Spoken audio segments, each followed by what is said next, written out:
like to thank everybody for coming and welcome you to the regular commission meeting for Tuesday, May 22nd, 2012. If you have a cell phone, please put it on vibrate. And if you would stand, invocation will be by Reverend Melvin Simpson of the First Church of God in Christ, and then remain standing for the Pledge of Allegiance, please. Heavenly Father, we thank you, God, for all your many blessings. Yes. It was you, Lord Jesus, who woke us up this morning and we was clothed in our right mind. God, tonight we ask you to send your blessings down tonight, Lord, on our city, Lord. Bless our leaders, Lord. Bless each representative tonight, Lord. Bless your people, Lord. Keep your spirit over Coffeyville, Kansas. Bless us, Lord God. We can't make it without you, Lord. We need you, Lord, in times like this. Bless our country, our land. Bless everywhere, Lord. And God, we be careful to give it back to you in praise and thanks. Thank God. In Jesus' name we pray. Amen. I pledge allegiance to the flag of the United States of America and to the republic for which it stands, one nation, under God, indivisible, with liberty and justice for all.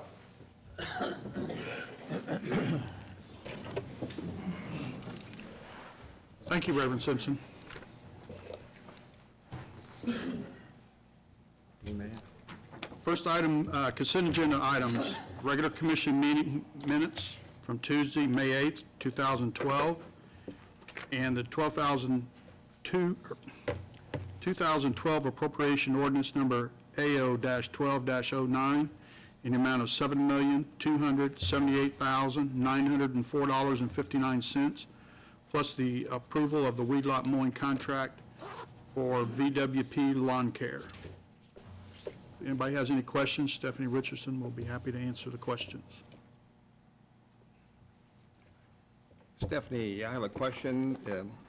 It kind of shows up in here, but it's, I know there's several items for the pool up there, swimming pool. Are we all set with everything, lifeguards, and what are our hours going to be? Did we establish what those hours were? You know that?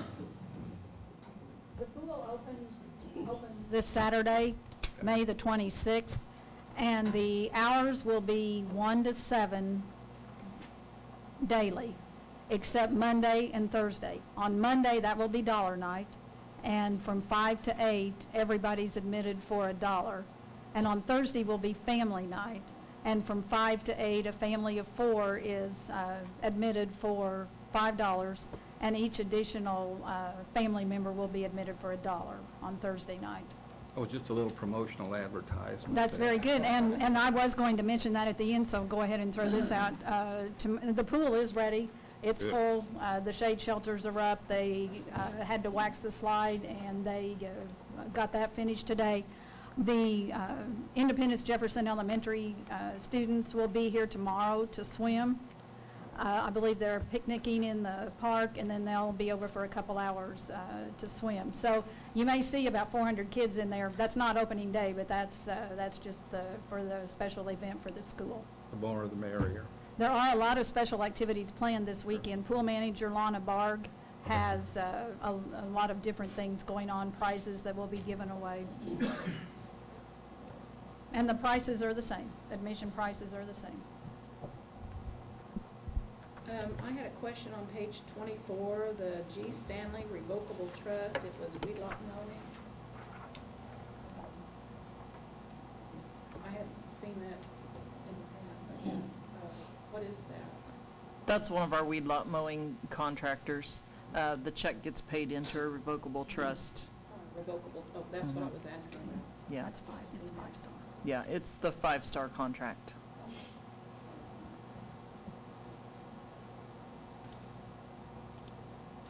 Any other questions? If there's no further questions, I move that we approve the consent agenda items as presented. Second? Motion was made by Commissioner Gonzalez and seconded by Commissioner Jones to approve the consent agenda as presented. Commissioner Edwards. Aye. Commissioner Gonzalez. Aye. Mayor George. Aye. Commissioner Jones. Aye. Commissioner Horn. Aye.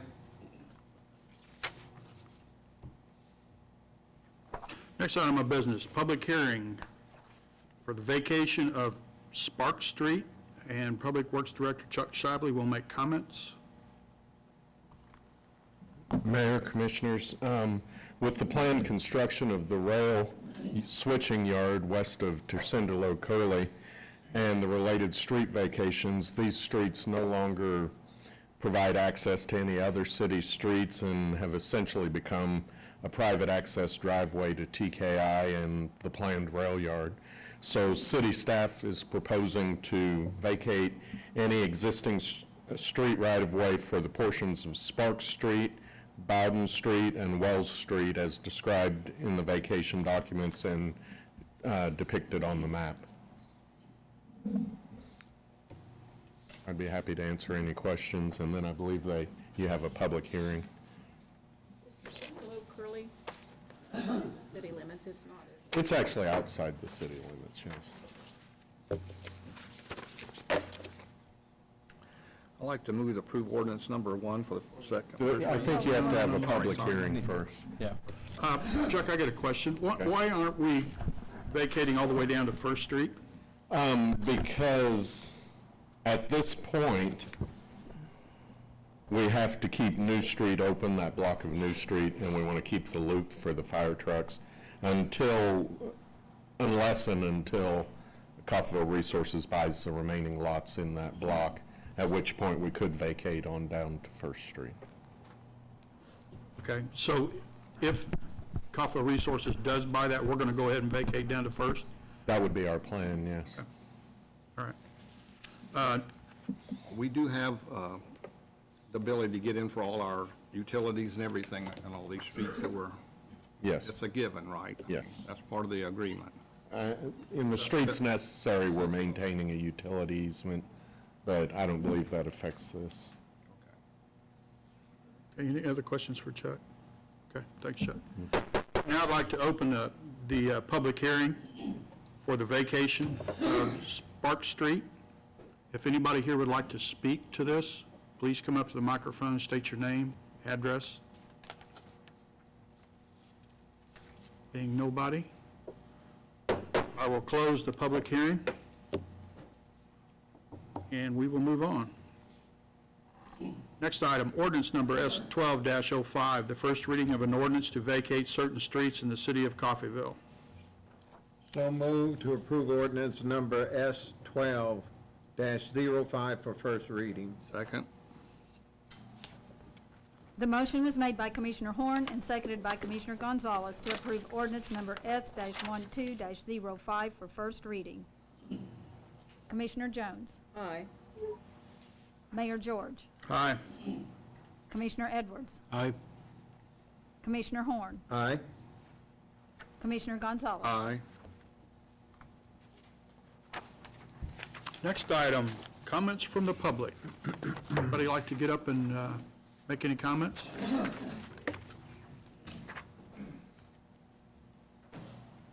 Good evening. Good evening. As you probably remember, I'm Fred Wigley with Big Chief RV Park, and I would like to discuss an ordinance in the utilities, page number 6, item C. I think you have a copy of it. And as it reads, with the exception of authorized municipal franchise holders, consumers shall not be permitted to dispose of the power taken under their application or contract for resale to any other party or the general public. There shall be no submetering for resale or allocation of energy costs, such as multiple dwelling units, where the dwelling units are combined and fed through one meter. What I'd like to do tonight is start a discussion on my RV park that has main meters that I pay the city of Coffeyville for the power, and that this ordinance says that I cannot pass the power on through to the individual customers. And the challenge that creates for me is that I have some customers that have a large bus that come in and work at Amazon or work for the refinery or just customers. And obviously, they use more power than a person that would be sitting next to them with a small RV. And what my goal is to obviously not have that as a profit center, but pass on that power. I have each individual spot metered, and they are calibrated meters. And what I'm asking is could I please ask you to reconsider this ordinance so it would enhance me to be more fair to my customers? Right now, I have one rate set, and I compensate for the whole power of the park to each customer.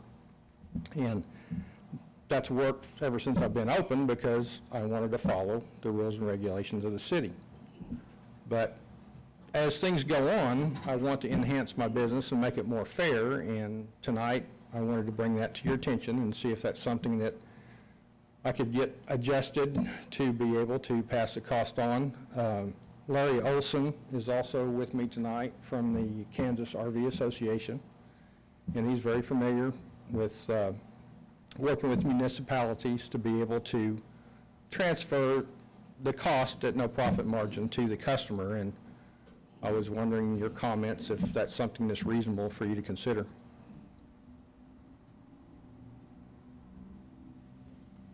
Anybody have any questions?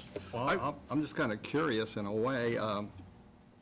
You're coming up with this suggestion, but where else, what other RV park treats their customers that way? Where they? Let Mr. Olson, if you'd like to come up here and answer that question. My hearing is a little bad. His question was is what other RV parks passes the power on to their customers? Is Well, that it has a meter and charges individuals the rate. how many other parks? Yes, they are. I own 2 parks, one with partners, the largest park in the state at Homestead, Spring Lake RV Resort. And we just simply proportion the amount of the cost. We take the actual kilowatt hours from the first reading to the reading of the end of the month, and we take just the cents per kilowatt hour plus any taxes that are imposed, any other charges that are imposed directly by the franchise holder, and that is all that we pass on to the customer. We make no profit whatsoever. I think his question was is how many actual parks in this, is this a standard operating procedure or This is exception? yes, this is a standard operating procedure, whether you go to Garden City or Homestead or Dodge City. I'm the executive director for CAN-RVT, Kansas RV Parks and Travel, and your Coffee Well ad is in every single annual publication that we recognize Roller Johnson Park as well as the private parks. It is a standard practice for all of our parks, and in my letter here, brief letter, I indicate that at the conventions that we have, annual conventions, that I cover this topic at every single convention to make sure that we're complying 100% to that procedure with our parks. Also in the newsletters that it is unlawful for us to resell electricity. We can pass it on, but we cannot resell it to any customer. That is, of course, a law, and we abide by that law throughout our parks, standard throughout the entire state of Kansas. I also confer with my brothers in like Texas and other states, the executive directors, and they follow the same suit that we do. So it's pretty much standard operating procedure. Pretty much. I'd like to follow, the industry, the way they do it, and I'd like to change this to enable to service my customers better. Let me ask, are you wanting each individual spot metered? Is that what you're asking, or that you read the meter and pass it on to the user? What I have, ma'am, is I have 4 main meters, and all of my individual spots, I metered them myself when I did the construction. Just for insurance, in case that I could ever work with the city council to be able to pass the individual power lines. And stop me if I'm confusing you. But for example, I get one bill from the city, let's say it's $10,000 a month, which is about average. And when a person would check into their individual spot, the day they would come in, we would read the meter. And then when they, at the end of that month, say they come in the 10th of that month and they leave the 30th, we would read the kilowatts and then pass just the cost on to the customer on each individual RV spot that I have. How would you know how much to charge per kilowatt hour? Yeah, that was my next question. It's on my bill. I mean, all the fees are right there on my bill, is that correct? That we is just correct, yes. Push those on, is that correct? But you're Cindy? you're gonna get the bill sometimes when your customer's long gone, they've already gone away. We charge more for electricity in the peak demand months than we do in the slower months when energy isn't used as much because there's a rider on our electric rates. It's a PCA. I would charge the same amount kilowatts as I would receive on my bill, and I bill every month, so it would match the kilowatt cost through the year. You know, I see your point, it's Yeah. a very valid point, but if we waited 6 months, it would not be correct. Right. But we do it every month to follow the city's adjustments. You know, you have a power factor, Sure. you have a kilowatt rating. So what we would do is follow each month's bill formula, if you will. Yeah. You pass it on correctly. Did you say you have 4 main meters? 4 main meters, is that what you said? 6. 6? Yes. Then each of those meters is broken into what? How many spots are put onto each meter? I've got, come on up here, Sharon, if you could back me up. I have a shower house that has 1 meter. Sharon's home, or management quarters, has 1 meter. The lift station, which transfers the waste, has 1 meter. Those 3 meters would have no effect on the billing to the customer. Then I have 6 rows of 22. There's 22 in some in 4 rows and 23 in 2 rows. Okay. And each row has a master meter where the power subfeeds out to the individual spots. Yeah. So those 6 main meters wouldn't have any effect on what I bill anybody either. It would be the individual meters. You know, the power comes through your city meter, like 20 people, but I have individual meters at each spot that we would read. Okay. And So you have 20 spots, and each spot has a meter on it from the Yes, sir. city. from the city. Okay, And I have that was 20 my question. And all my other spots have a meter each. I got 20 meters plus a main meter from the city utility. Right. And may I say that the more electricity you use, the less it costs. Sure. If I've only got 10 RVs in 1 row, that row, when that guy reads that meter, those kilowatts are gonna cost more than the kilowatts in the next row that has 20 RVs. But it's on the bill, so it's easy to divide it up. Okay. Questions? Any other questions? Thank you. Let us discuss it Okay. and at least look at the ordinances and everything else and research what other cities are doing. That way we know what to do. We'd appreciate it. Thank you. Thank And you. does everyone have my email? Can I leave someone my email in case you have questions? You can leave it with Cindy. Cindy, do you have my email? Okay, thank you. Thank you. It'd be very good for you to read this Yep. page plus, because it spells everything out pretty well. Okay, thank you. Whatever I need to do to follow up, I'm available. All right. Anybody else from the public? Do you want any of your students to talk?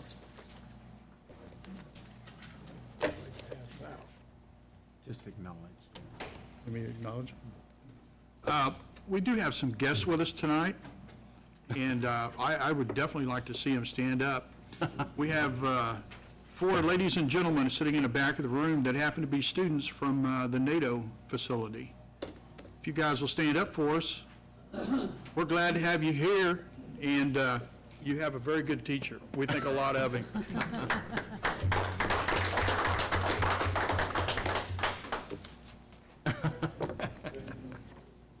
Do we have any old business that we need to discuss? All right, on to new business. Resolution number R-12-52, a resolution to execute an engineering services agreement with Professional Engineering Consultants, PEC, for preliminary design of the Geometric Improvement Project at 4th and Northeast. Engineering Superintendent Scott Massman will make comments and address questions. Thank you, Mayor, Commissioners. For your consideration tonight, we're recommending PEC of Pittsburgh, Kansas. They were selected by the selection committee by a very small margin. In fact, that margin was the smallest we've ever seen. However, we have checks and balances which yield the accuracy of those percentages.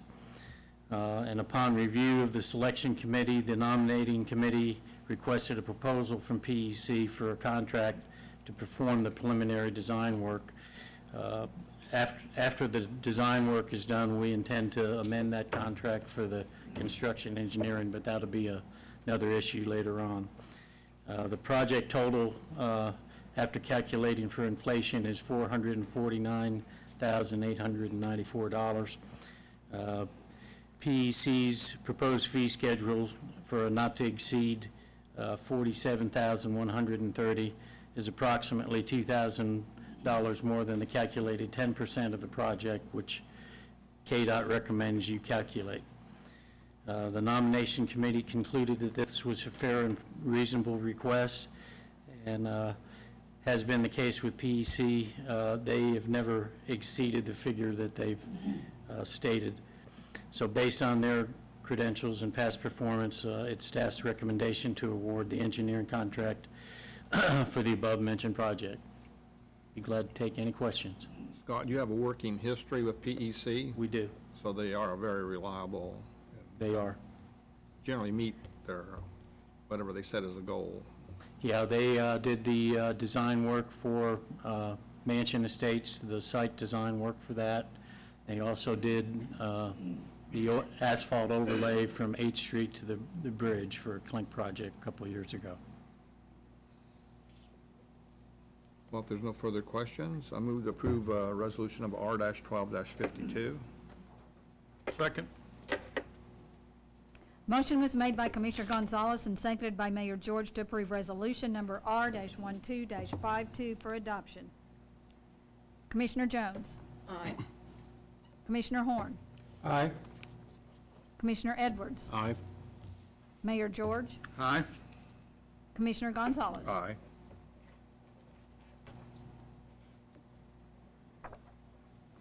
Item number 2, resolution number R-12-53, a resolution to continue the engineering services agreement with Algar, Martin and Associates for civil engineering services. Public Works Director Chuck Shibley will make comments and address questions. Mayor, Commissioners, since 2006, the city has had a retainer contract with Algar Martin and Associates for general civil engineering services as needed.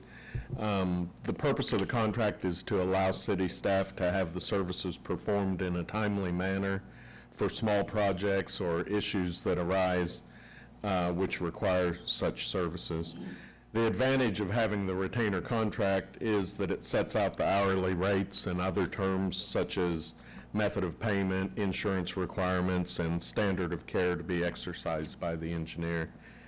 The original agreement specified the rate schedule for calendar years 2006 and 2007, and then the 2007 rate schedule was utilized until the middle of 2008 when the City Commission authorized using the 2008 standard rate schedule. Then throughout the remainder of 2008, 2009, and through April of 2010, the city paid according to the 2008 rate schedule. In April of 2010, the City Commission approved using their standard 2010 rate schedule. We've then paid according to the 2010 rate schedule the remainder of 2010, all of 2011, and 2012 to date. Algar Martin recently requested that the rates for the remainder of 2012 be changed to their 2012 standard rate schedule. Attached to my staff report, you should have a table listing the 2010 rates currently being paid and the proposed rates for the remainder of 2012. City staff believes that the current agreement allows for efficient operation, so we're recommending that the City Commission authorize continuation of the current agreement for civil engineering services with Alger Martin and Associates with modification of the rate schedule for 2012 as proposed. I'd be happy to answer any questions you might have. When was the last time that we sent this out for bid? This isn't really something that we send out for bids. In other words, we have more than one of these agreements. We have one with Alger Martin, we have one with Trans Systems, we have one now with Tri-State Engineers. So when small projects come up, city staff can discuss it with them and see who has staff available to do what we need in the time frame we need.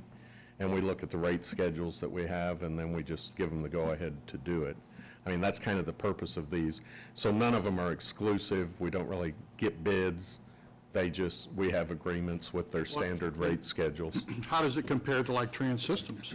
Actually, Alger Martin's, I believe, is the lowest hourly rates of the three that we have. Well, I noticed that, they're asking for rate increases. Some of these are almost 9%. And that's also 2 years. So that's 4.5% per year, because we're still paying at their 2010 standard rates right now. Chuck, since you have 3 or 4 whatever companies that you refer to, how do you decide how you're going to refer a project to somebody? A lot of times it depends what we know of their staff and who we feel can best do the job.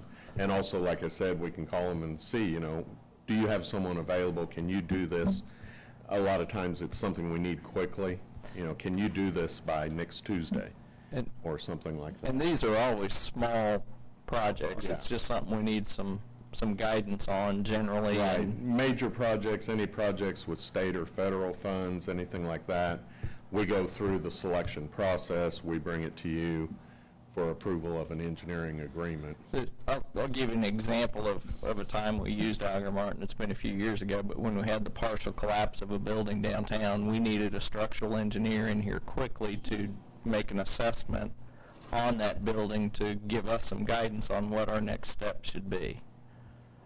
And by doing these types of agreements, we already know what the hourly rates are going to be, so there's not an opportunity for them to gouge us or change their rates because they know we're in need. It's locked in.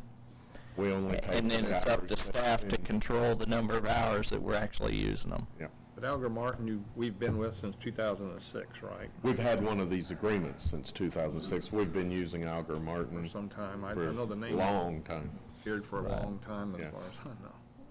And we do try to move it around, so we're not using one exclusively. If we know we've got several big contracts with an engineering firm and have their staff stretched a little bit, then that goes into our consideration on where we ought to look for assistance on these small things. And one that we're actually using right now that I discussed with you a few weeks ago is we have Alger Martin doing the design on the intersections. And we're doing that under this agreement. And we're going to go with Tri-State Engineering to put together some bid documents for the crack seal and surface sealing. So we're kind of splitting that into 2 engineering firms because we want to get it moving quickly and we don't want to overload them with. Are we seeing the rest of these firms increase their rates? Oh, yeah, yeah. Or by the same But, percentage? I need to look. I'm not sure what year's rates we're paying on the others. Of course, as long as they don't ask, I guess we don't. Yeah. We don't I increase. understand that. I just hate to pay a higher rate, not knowing if I'm getting the short end of the stick. I think what you would probably find, and I would have to look at Tri-State Engineers, but I think these Alger Martin 2012 rates are probably lower than what we're paying Trans Systems when we use them. But it's your ultimate decision which company we go to anyway, right? For these type of projects, yes. I mean, sometimes I'll discuss it with you prior to doing it, as I did with the street projects that we're having designed right now. Well, if there's no further questions, I move to approve resolution number R-12-53. Second. The motion was made by Commissioner Gonzalez and seconded by Commissioner Jones to approve resolution number R-12-53 for adoption. Commissioner Horn, Aye. Commissioner Edwards, Aye. Mayor George, Aye. Commissioner Gonzalez. Aye. Commissioner Jones. Aye. Thank you. Next item, Resolution R-12-54, a resolution to execute a real estate contract for the sale of 806 West First. Housing Authority Director Bob York will make comments and address questions. Mayor and Commissioners, good evening. For your consideration this evening, we do have a residential real estate contract for the Housing Authority rehab project located at 806 West First Street. This project was originally completed in October of 2010 and was listed out on the city's website for sale at that time. It's been on the market since that point. In October of this last year, we did list that with a real estate agent here in town to get it marketed and try and get that sold.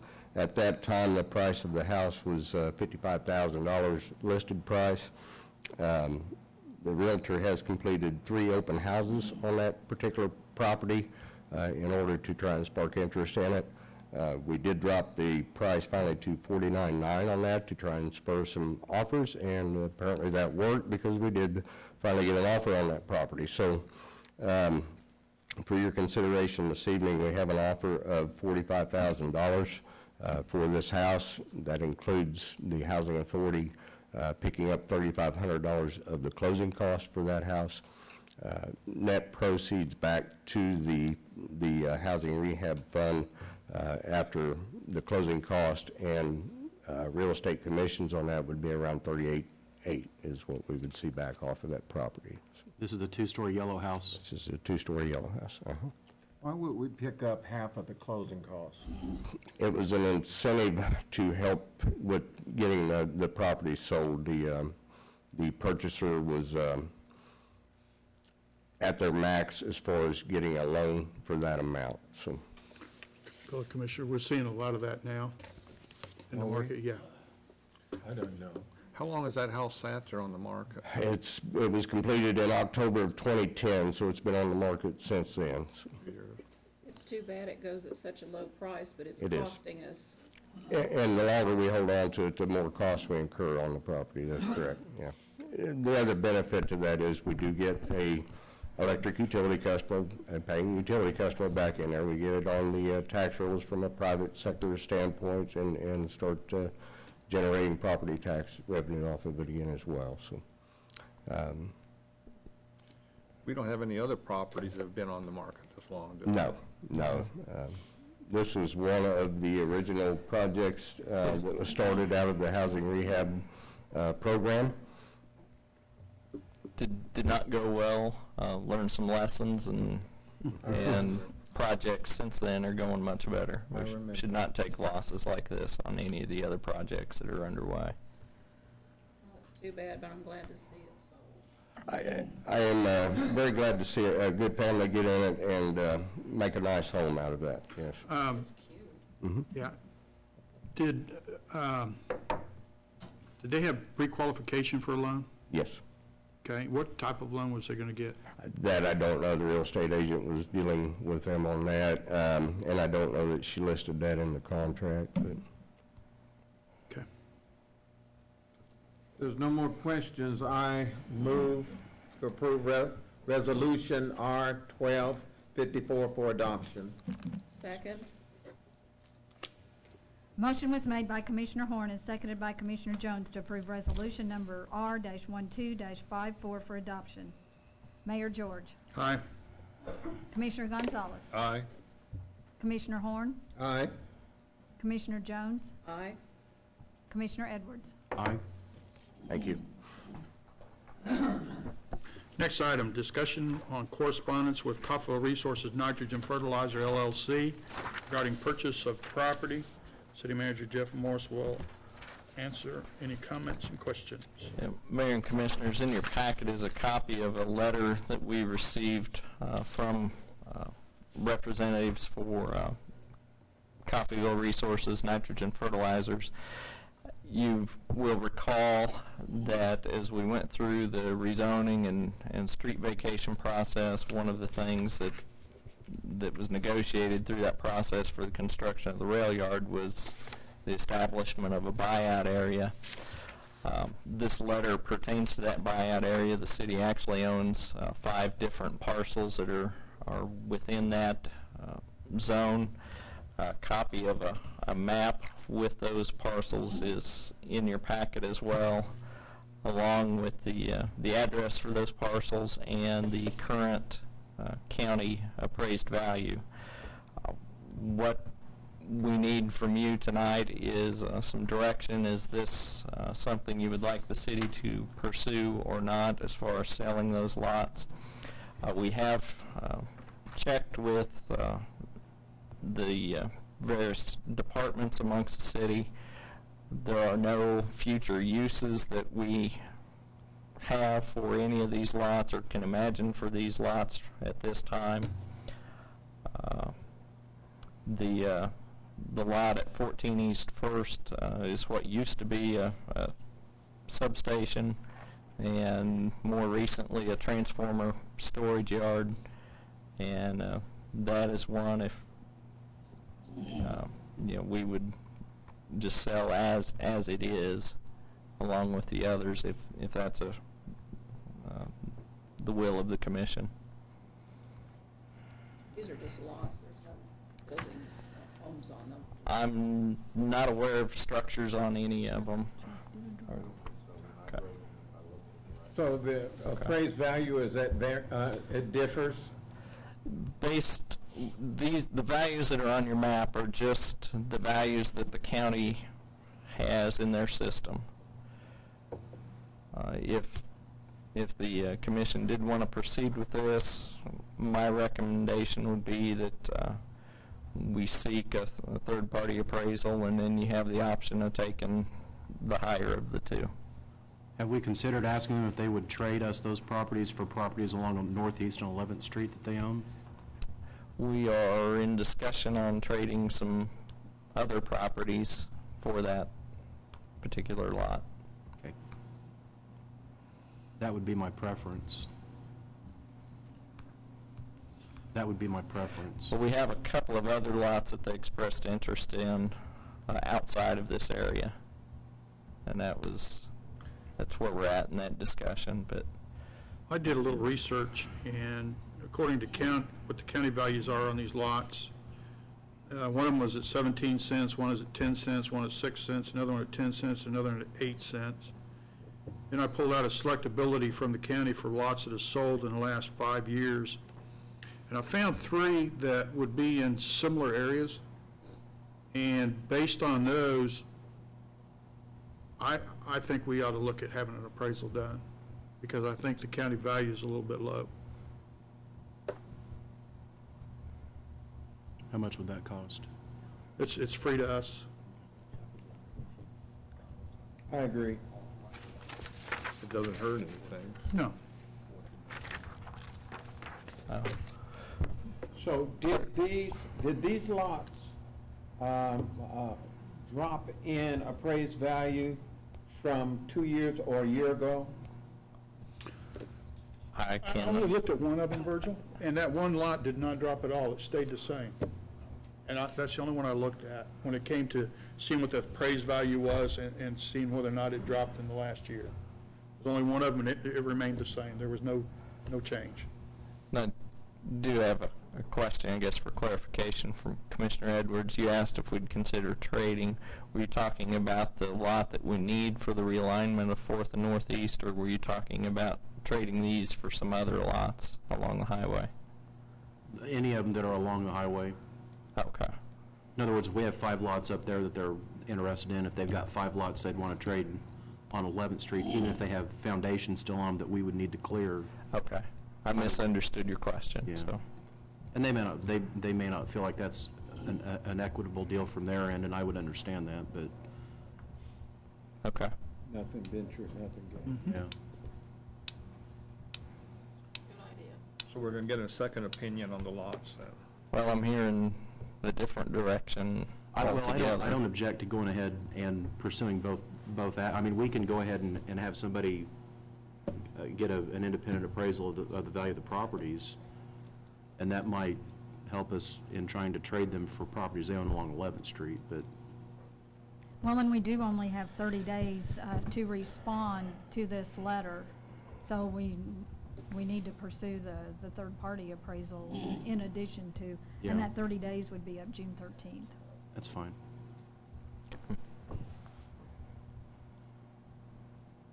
We will proceed down that path then. I'd say yes.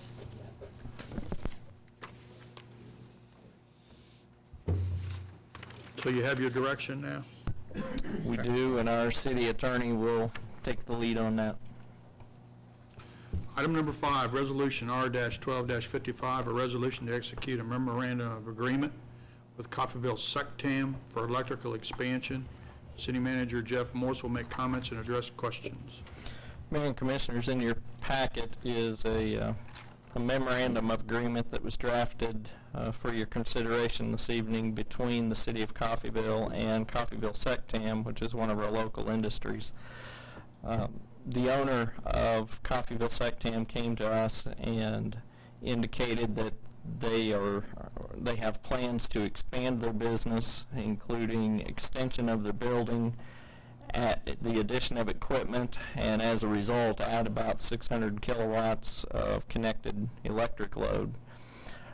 To accommodate the new piece of equipment and the expansion to the building, they need an upgrade or some additional electric feed to that facility. Our typical or our standard fee schedule that's established for the utility requires the customer to provide their own wire or conductor and conduit and do their own trenching to connect to our service point. The owner of the company asked the city to consider covering that part of the cost due to the load that we'll be serving, for one, the employment that will be created, and the size of the investment that will be coming on the tax rolls. The cost for that would typically be on the customer. In this case, it's about 1,500 feet of cable and 500 feet of conduit, plus the labor and such to do the trenching. The cost estimate is just under $12,000, or $11,920. So this particular agreement states that the city would be willing to cover that cost, but it does protect the city in that if the owner or Coffeyville Sectam for any reason does not go through with their expansion, that they have to reimburse the city for that cost that we would incur that we wouldn't ordinarily incur.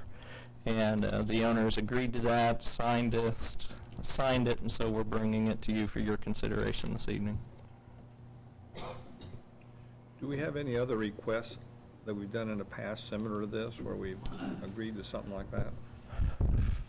Yes, and again, we look at each one on its own merits, but I believe it was last summer, Amazon.com came to us, and they were looking at, they did add air conditioning to their facility, and it required a substantial upgrade and a big investment in transformers.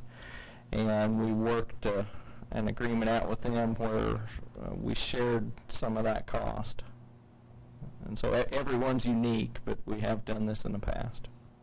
What they're saying, though, they're guaranteeing if they don't proceed with their Expansion, then right. they will pay us back for it. Right, and I can tell you the owner's already moving some dirt around, and this will happen, but the city is protected by this agreement.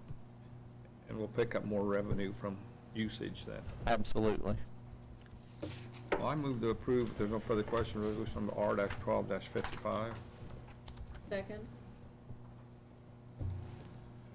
Motion was made by Commissioner Gonzalez and seconded by Commissioner Jones to approve resolution number R-12-55 for adoption. Commissioner Gonzalez. Aye. Commissioner Jones. Aye. Mayor George. Aye. Commissioner Edwards. Aye. Commissioner Horn. Aye.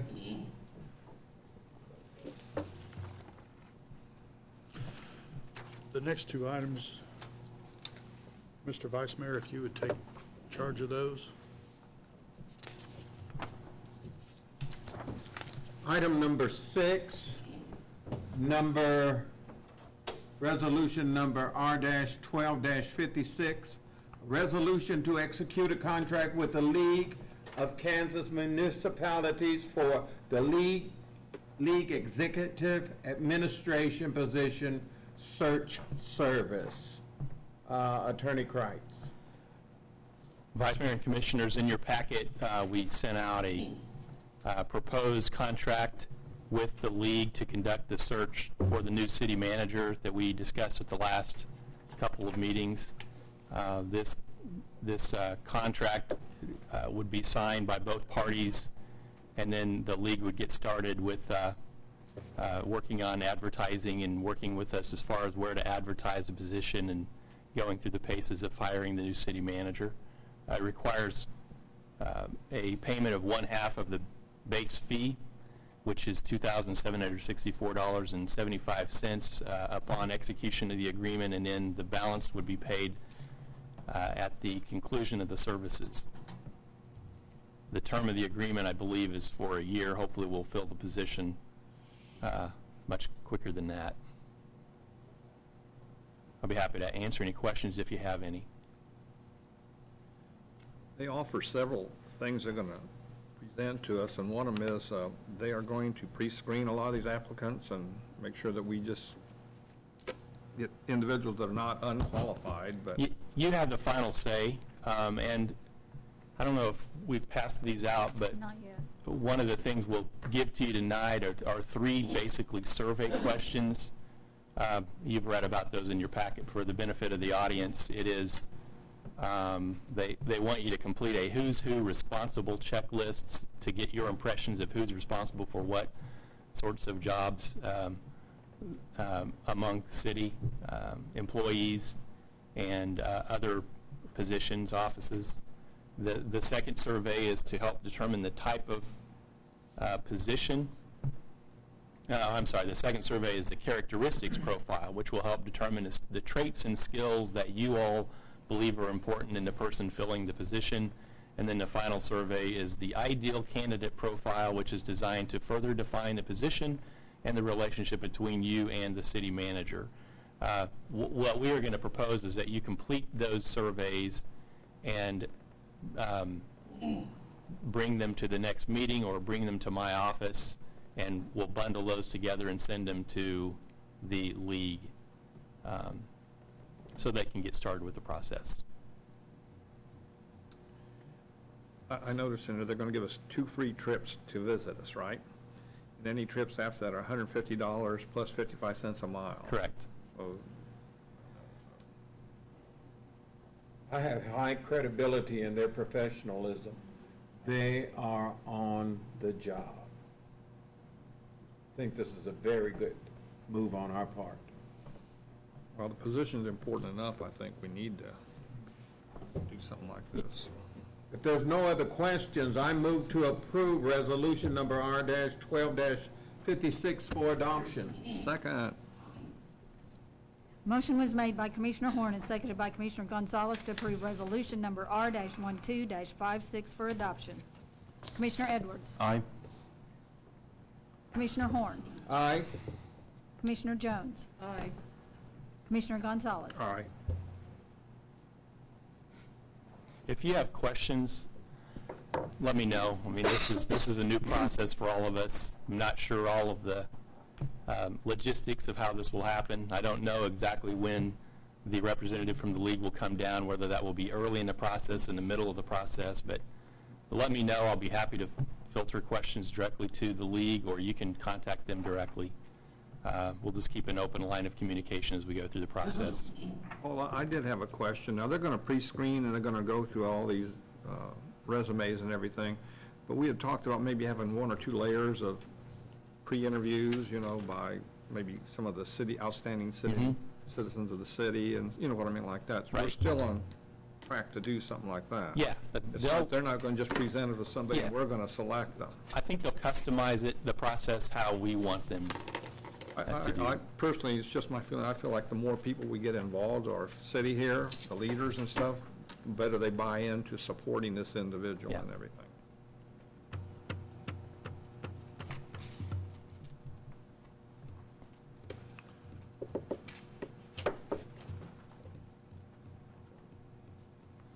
At this time, are we finished with this order of business? Yes, sir. Okay, number 7, resolution number R-12-57, a resolution to appoint an interim city manager. Mr. Kreitz. We prepared this resolution based on our discussion at the last meeting. You all indicated a preference to go ahead and appoint Cindy as the interim city manager, with me helping out in terms of overseeing personnel matters. So that's what this resolution would accomplish.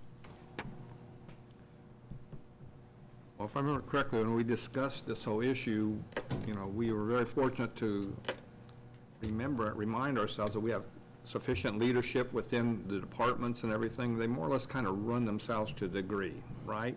I mean, that's just my thinking. And all we need is somebody central like Cindy or somebody really to keep it all going together. And yourself, Paul. That's what we discussed, yes. I think the notion is the department heads would continue to run their departments, but there would need to be a point person. Right. Someone that would be there to be the primary and I would like to suggest, make a motion that we follow that. Not ready. Or not? Because I'm being brought up to speed. Okay. Because I was Okay. absent I'm in the sorry. last. That's right, you weren't here. Last meeting. And so I don't have I have high esteem with Miss Cindy. But my concern is this, that department heads have to have an accountability. And that accountability, in my view, is difficult from someone within. It's about management. She does a tremendous job, but but she's part of the team. And so, is there any other consideration other than the individuals in the on the team, Ms. Cindy, and individuals on the team? Was there any other considerations? One of the things we discussed at the last meeting was I asked the league if they had any resources for interim managers. They have a list of 3 or 4 people that they sent to me for consideration. These are retired city managers that live around the state. You know, that we discussed that at the last meeting. I think the decision was to go with existing staff. Part of the reason, I think, was the feeling that if you brought an interim manager in from another place, it would take several weeks, if not months, to bring them up to speed. I understand that. And you're probably going to pay them, you know, a pretty good salary on the temporary time that they're here. So I think the consensus of the remaining commissioners was that they felt like the staff on hand could do the job. Of course, Jeff became the interim city manager at the time when Leroy stepped down, and he was a finance director at the time, and then was in that position for about 2 months before he was appointed as the permanent city manager. So, Paul, Reverend Horn mentioned accountability, you know, and we're talking, and, you know, we're very fortunate to have the leadership we have within the various departments. So I don't view accountability as being a big particular problem. I think accountability is always a focus in any organization. I know that, but I'm saying that for the period of time we're going to have, to me, to bring in somebody brand new that's not going to be up to speed or anything, it's not going to benefit us. But with Miss Cindy, Cindy,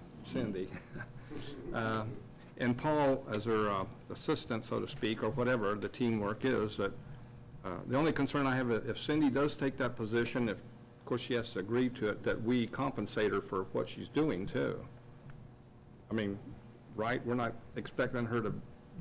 I was going to ask you all if you want to increase her compensation. Certainly that was done when Jeff was appointed as the interim. Cindy's not asking for that, but I think you're asking her to take on some added responsibilities. Well, in my mind, who's more knowledgeable about the operation of what we have here in the city of Coffeyville than Cindy? I mean, or Stephanie, other than, you know, aside from Jeff. Question. Upon Cindy taking on the responsibility of an interim pastor, who will do the clerk's job? Interim city Joe. clerk, Well, interim wait a minute manager. now. It's not a pastorship. You said pastor. Huh? You said pastor. Interim pastor. Interim pastor. Interim city manager, who would do her job? Because the city manager is a full-time job. So are we expecting her to do both? Well, we really haven't heard from Cindy. It will be, and as the resolution is stated, it will be interim city manager / city clerk. You have some. We'll spread some of the duties out, and with the department heads taking care of things and reporting in, it'll be doable. So you feel comfortable? For a short period of time, yes. You You feel wouldn't want to commit to it for a long term, but for the short period of time, yes, What is it's the period doable. of time we're looking at? A year, 9 months, 6 months? 6 months is what I have figured. It's just going to depend on the applicants. The sooner you get your surveys back to Paul, the sooner they get up to Topeka, and they can get started. It's all sooner, sooner, sooner. I just have a lot of questions, and I'm not being a devil advocate. I could never be that. And I could never be an interim pastor, so. Has there been a survey of how the team would respond to this type of leadership? And what was the response, if there was one? You want me to speak? I'll let them speak. They drew straws.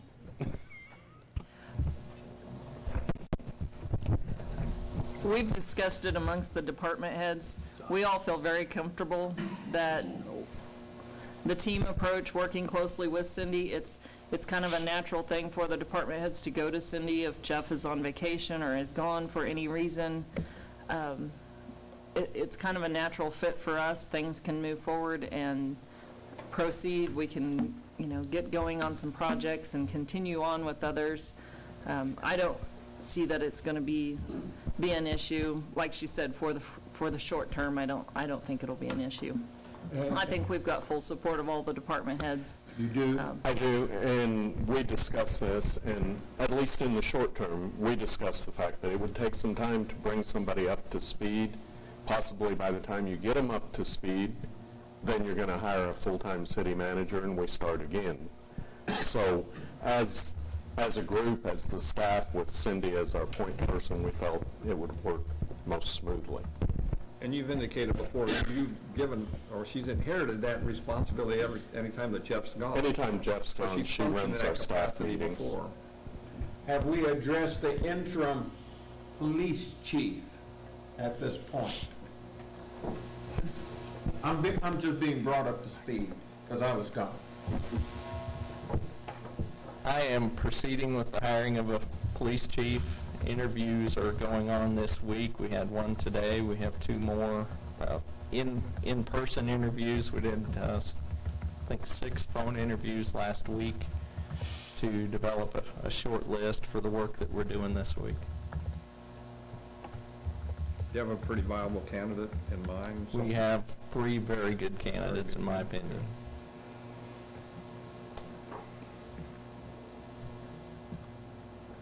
I would like to, be ready for resolution. Commissioners, you've already had this discussion, and I know we're going to vote here in a minute. Was there anything else from the commissioner's perspective that was brought out? No? So I think we were pretty much in agreement that this was the route we wanted to go, right? Well, I declare. If that's the case, then I move to approve resolution of R-12-57. Second? Motion was made by Commissioner Gonzalez and seconded by Commissioner Jones to approve resolution number R-12-57 for adoption. Commissioner Edwards. Aye. Commissioner Jones. Aye. Commissioner Horn. Aye. Commissioner Gonzalez. Aye.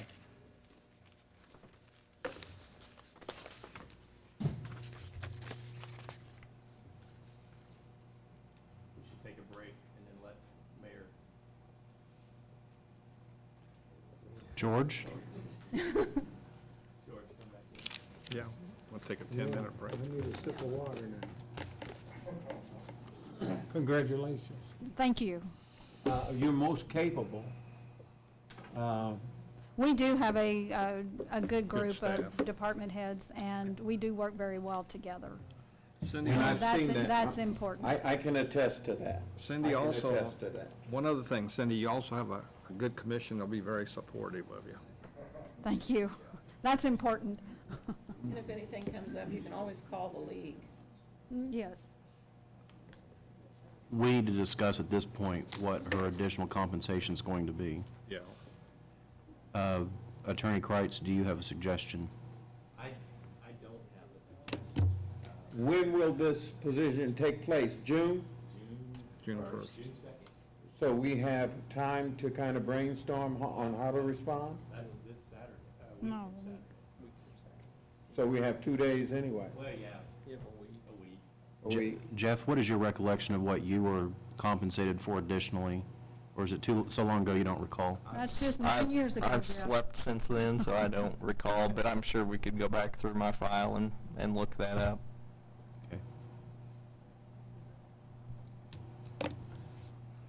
Very good. I'm fine with it. Are you fine with that, Cindy? I'm fine. Okay. Break. Yeah. You want a 5-minute, 10-minute break? 10. 10 minutes? Okay, till 7:40.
Back to order. Yeah, but you're headed out there.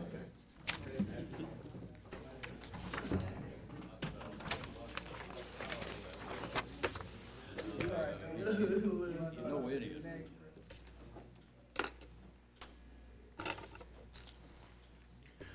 Next item is comments from the commissioners and staff.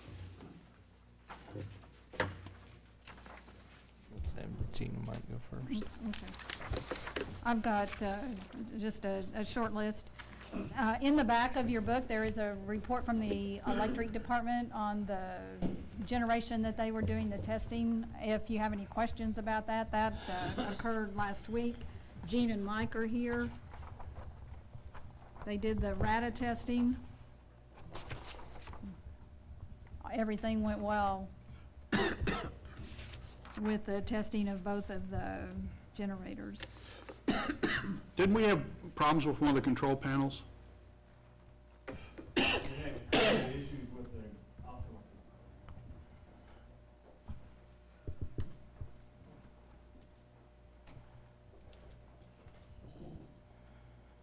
Last week, when we were performing the RADA test on the number 7 turbine generator, we did have issues with the Woodward Governor controller. Drake Controls, who is a vendor for that. This was purchased last year. They sent a field service tech out last year to commission that. We still had issues with it this year. They sent another one out. I do not know at this point if they're going to try to invoice us or not. If they do, we are going to definitely argue that. What kind of, like, warranty does it carry? Any? Or was it something on their part they forgot to? It was programming on their part. Okay. And I've spoken with the owner. He has not indicated to us yet whether they're going to invoice it. Okay. But they sent the field service technician down. He was here for about 5 hours. He flew in from San Francisco. Spent about 5 hours working on it, and as the report says, we actually brought the unit offline and back up 3 times with no issues. Got it working well. Good. Thank you, Mike. You bet. Any other questions? Okay, thank you. We will have work sessions, June the 11th and 13th. I sent out notices or asked if you'd be available those afternoons, and they will be 2 to 5. And we'll send reminders out about those, but it's June 11th and 13th. City Hall will be closed on Monday for Memorial Day, and residential trash service will run as normal all next week, including Monday. And then, last but not least, there is a reception for Jeff on his next to last day, which will be May the 31st. And that's from 2 to 4, and it will be in this room. So you want to mark your calendars for that and be sure to come. And I will send a reminder out to you. Cindy, what happened to the roast we planned? What happened, what? To the roast we planned? Oh, no. I was only joking. No.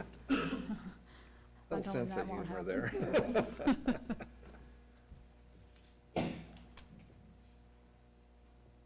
That's all. Have a couple of things. One, we've been working on codification of the city ordinances, and Cindy reminded me she's now been through 2 different managers trying to get that done, but that is sent off to the League of Municipalities. And now that the session is over, so hopefully that will wrap up in the next couple of months. Hopefully they'll get the changes that we recommended to them incorporated, and then get a draft back for review, and then to be presented to you all for formal approval. Budget process is starting here. I believe budget sheets went out today, or they're going to go out this week. I'll say that. They didn't quite make it out today. But departments are starting to work on their budgets. And as requested, a wage and benefit survey is ongoing. We'll hopefully have that next week or by the end of the month, so that as you start into your work sessions on the budget, you'll have that information. And then also, it was reported this morning that the electric department intends to get some additional lighting up around the Elmwood Cemetery, start on that this week. So another thing you can mark off the list here before long. So. Commissioners? As I was traveling down on my way to Walmart, I was on, I don't know if it was Fifth, right there by El Pueblito, and that spirit store. And you can't see. There's so many advertisements of beer and stuff like that out there. Yes. A car could easily, you can have an accident because you can't see. And so on those corners coming onto the highway, if there's obstruction, I experienced some of that in other locations. And so we need to identify these places that have the obstruction to make it more safe for the citizens, because we have a lot of obstructions. And people are taking stuff just like we have. I remember going onto the highway at Ouachita, right there by the Sonic and Jake's Fireworks, and the vendor sits up there, and when you get ready to pull in the street, you have to almost pull into the street to enter into 11th Street because of obstructions. The vendor that was just there? Yes. Okay, and we can certainly address that. And so there's signs and what have you. That there's a sign right there when on 8th Street, when you're going west, pulling onto the highway, there's a sign right there. And that's a very, it's traveled, there's a lot of traffic there, and you really have to look because there's a sign blocking the way right there. And so we have blockage all up and down our corridors. Are there any city ordinances currently on the books that address obstructions, signs not needing to be so many feet back and so many feet below the line of sight? And we've addressed Very that, likely, so. I can't cite them to you this evening, but I believe there are. Can we check into that and have a report at the next commission meeting? And to further his point, I know that there are shrubs on some corners of people's properties. Two that pop out in my mind are 4th and Lee, right across the street from the ER at the hospital. There are shrubs there on the southeast corner of that intersection that obstruct the view of oncoming traffic coming down 4th Street from the east. And then 4th and Cherokee on the southeast corner of that intersection, you can't see traffic coming in the summertime, the spring and summertime, because of some of the shrubs that have grown up there on the corner there. So this is a problem in a lot of parts of our community. We probably need to take a look at it.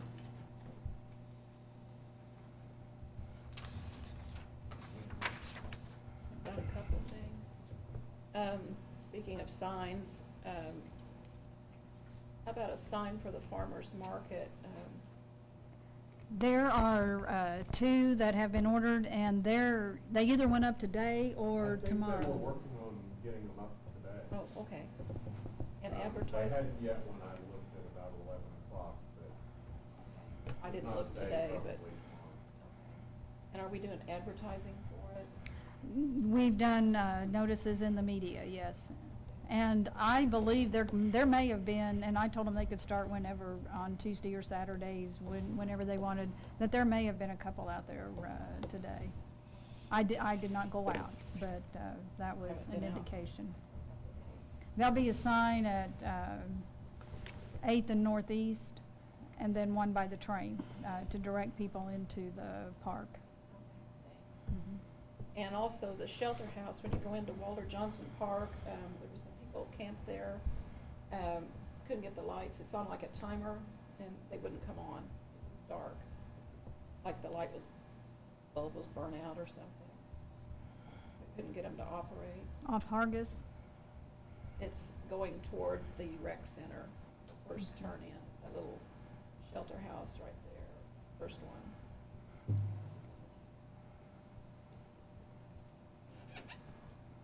And the last thing I have is, I've had several questions asked of me is, why are we doing the fireworks at the golf course this year?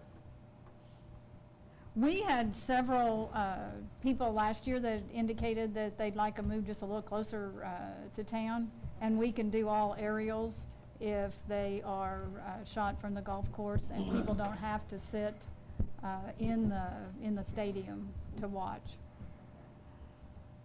They were concerned about parking and ingress and egress.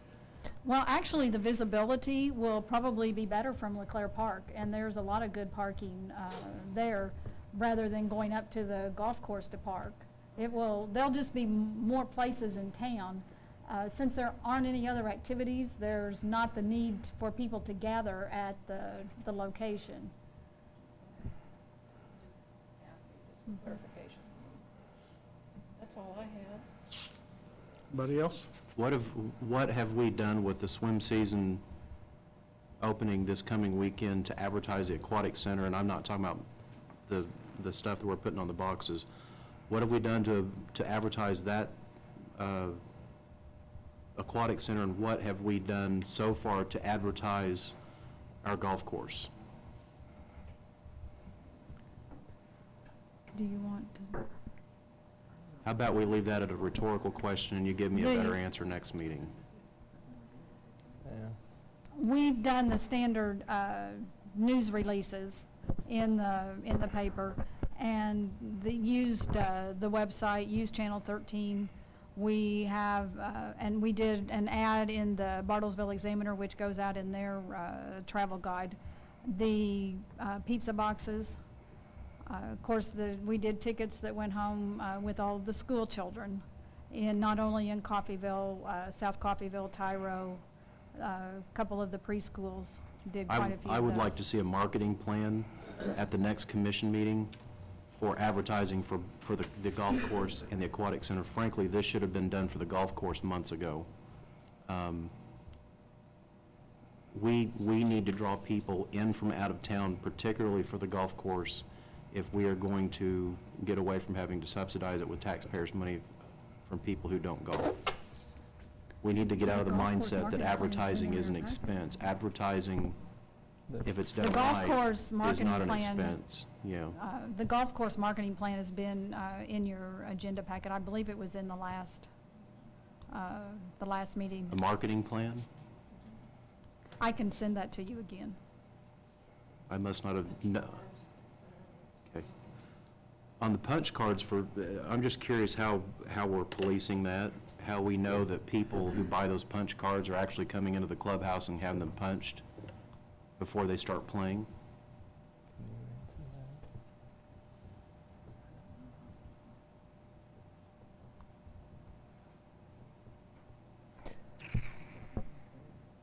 Be the same. I mean, we don't know that I guess it'd be no different than those that come in and pay green fees. They're supposed to come in and sign our register, pay their fees, or get their card punched. If they've paid their annual dues, they're supposed to record their membership number, their annual dues number. Do we have any kind of a course marshal, or I'm not sure what the... Marshal is the right term, and we have not had a course marshal for over 10 years, and maybe longer than that. So it's basically strictly an honor system. I wouldn't say completely honor system, but it is, I guess, with the visibility from the pro shop, people can sneak through if they choose to be dishonest about it.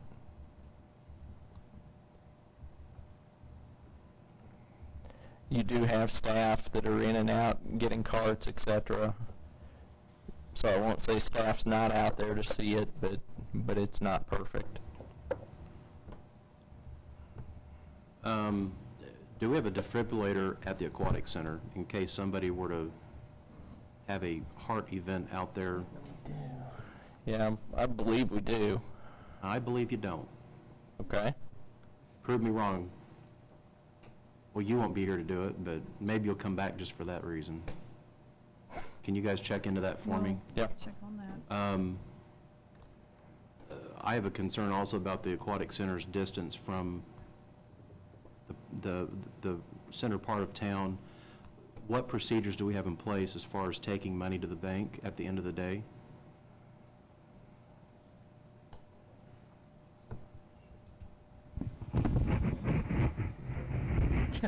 Do I need to And make it frankly, for that public? matter, the golf course, because I mean, on a weekend like the past weekend, we just had probably thousands of dollars. Is that a question you really want us to answer publicly, telling how we're transporting our cash? We will give you an answer, but I don't know that this is the right venue for that. That's fine. The last thing I was going to say, since this is going to be your last meeting with us, is you've certainly surpassed the expectations of a lot of people in the community as far as what you've been able to do as a city manager. You've remained cool under fire at times that it just confounded me how you were doing it. You certainly didn't deserve the biting criticism that you received from one person in particular in the community. On one hand, I regret that you've had to deal with some of the drama that you've had to deal with. On the other hand, I'm very happy that you and your family are going to stay in our community. We certainly need more people like you and Dora and your kids in our town. I'm eternally grateful for what you've done for the city, and I will always be a little bit upset that you had to deal with some of the dark-hearted people in our community who've never allowed themselves to be inconvenienced by a fact or the truth. You didn't deserve that, and it really hurts me that you had to deal with that, because it's just, you're such a kind-natured person that sometimes people mistook your kindness for a lack of backbone. And I think the people that felt that way may not have known you personally, and know that that was just your way of dealing with people that really couldn't be dealt with logically. So I salute you for the job that you did and for the legacy that you have left here at the city. And your legacy is going to be, in my opinion, the city staff that you're leaving behind, which I would put up against the city staff of any city of any size in the city or in the state of Kansas. And I profusely thank you for what you've done for the city of Coffeyville. I really do. Here, here. Second that. It's been a pleasure to work with you, Jeffrey, in '07 in particular. You did an outstanding job when our city was in crises.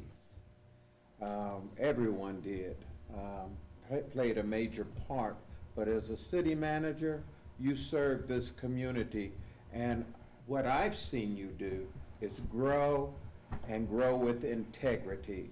You are a seasoned, saged city manager, and you did it in 9 years. And I'm grateful to have had the experience because I've learned from you as well. So thank you for serving Coffeyville with integrity.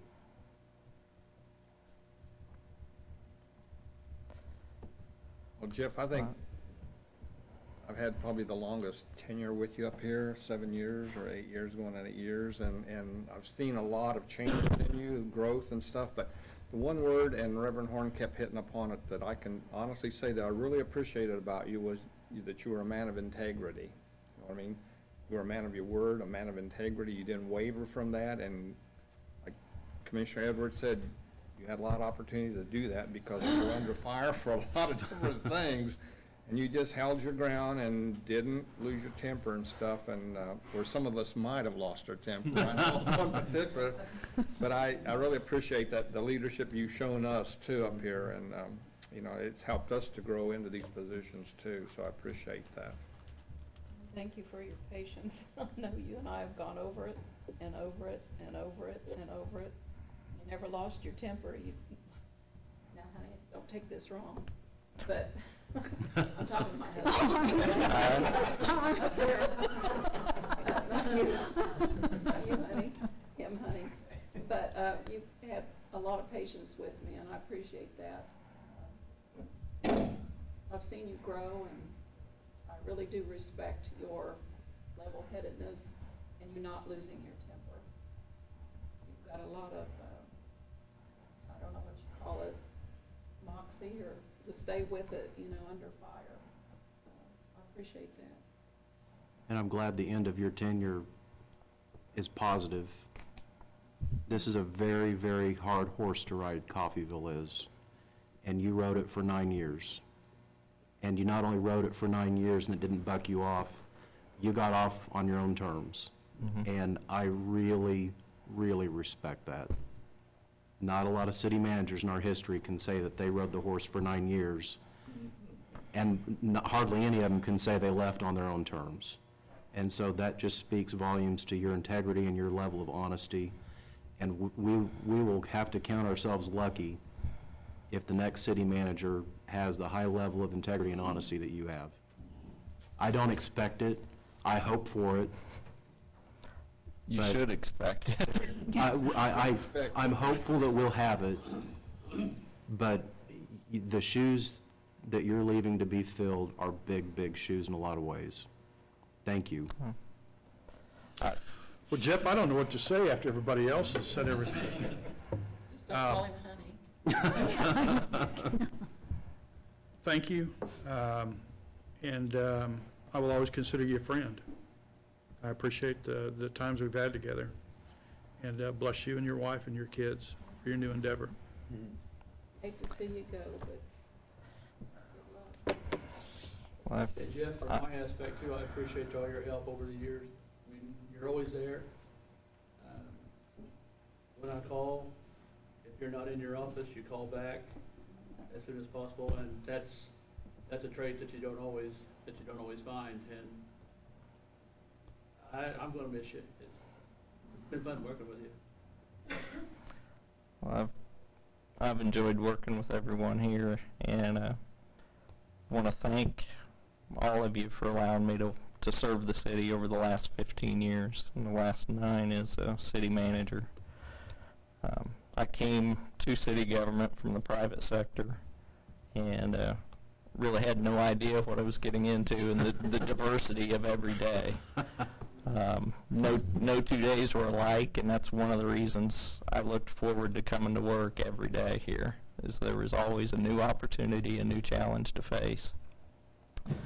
The job has taught me numerous lessons over the years, but it has allowed me to work with some outstanding people, both on our staff, city commissioners, and the opportunity to work with various people throughout the community. And I will always value those friendships and those opportunities.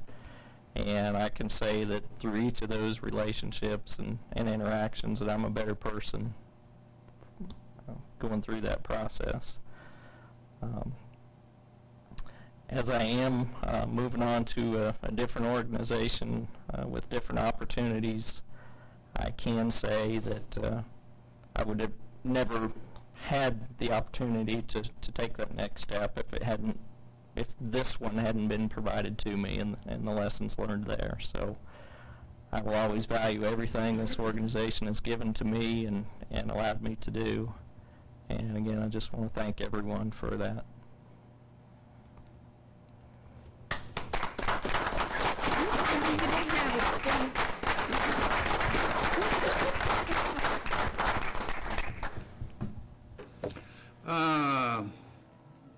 I'm about to cry, man. I don't know what I'm gonna do. I do have one thing. Did anybody check out that KDOT grant I was talking about 2 weeks ago? See if it was available for restoration of historic buildings? I have looked on KDOT's website and did not find anything, but I think the direction we need to go is to visit with KDOT staff. So. And I can get with this friend of mine and see where he found that. Okay. Next item is we have an executive session. Paul, how long do you think we need? We've got 45 minutes on here. I'd say that's probably a good. So if we come back then at 8:50? Okay.